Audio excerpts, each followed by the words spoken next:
Hey guys, we're from Carnage. Um, Super sunny today. Still Taco Tuesday. Just different Taco Tuesday because these videos are different days. Even though it looks like it's the same video, the same person, it's just different days. Hi Danny. Are you replacing Angel? Do not put that on the video. David, do not put this shit. Hey. Alright, hey guys, we're from Carnage.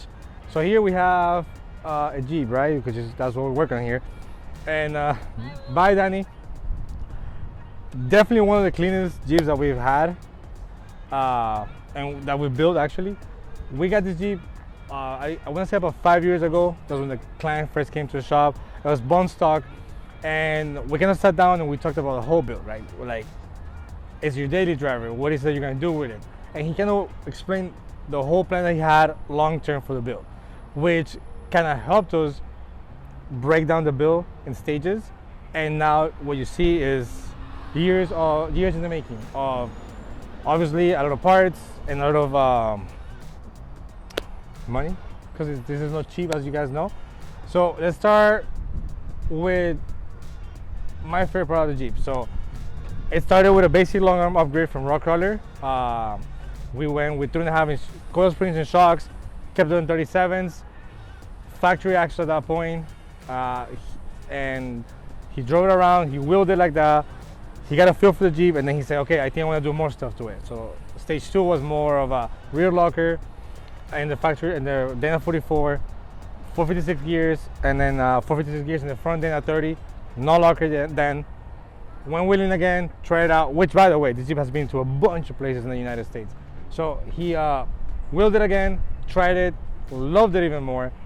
Went to a front Dana 44, RCVs, locker, went to a beat lock, went to Moab, saw how capable the Jeep was with just those upgrades, and then he said, Will, what's next? I want more, I want to be more capable, I want to be able to do more stuff, and I want to make it more reliable, because this Jeep gets driven to all the trails and back. It doesn't get towed. So the next upgrade that we did was we gave it a better, a longer wheelbase. So we already had the Rockcrawler long arm. We upgraded to new arms in the back. We kept everything coil springs, so we're able to reuse his shocks, his coil springs, just kind of just move everything back to where it needs to be. We did about an 8-inch stretch in the back. We added TNT Customs corners, color matched them, and it looks really clean. It is really clean built.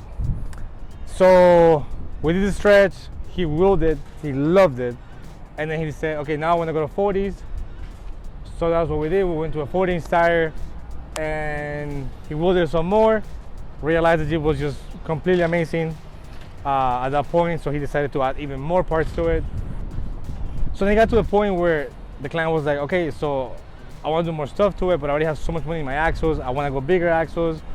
Not necessarily I want to go to a 1-ton axle, just because the way he drives doesn't really require him to have bigger axles.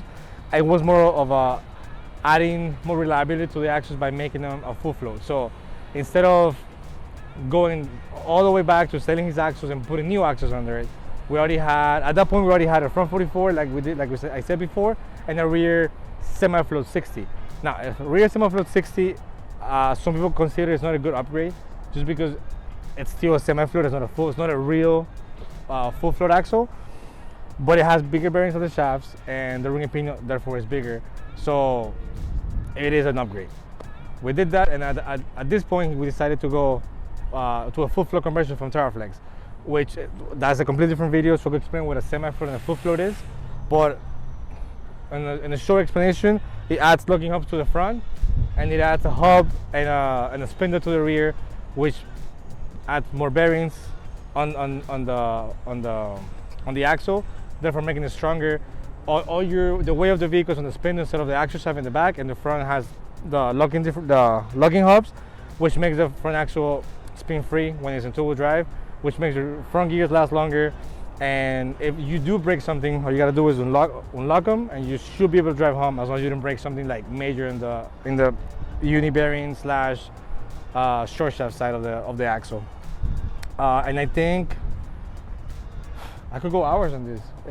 It's a fully built Jeep. So now we're getting close to the final stages of this vehicle.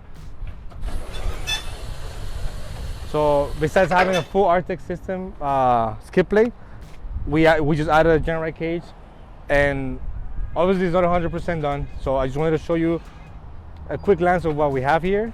And like I said, we're still finishing this build. So it's kind of in the middle of it. Since this has a hardtop, so it's easier to show you the cage now. So we added a general cage with the X-rays, the V at the front. We're waiting on seat belts. It already has seats, and we also Linux the interior, which is one of my favorite mods that you can do to a Jeep, especially if you like to drive on top. And this is what we have now.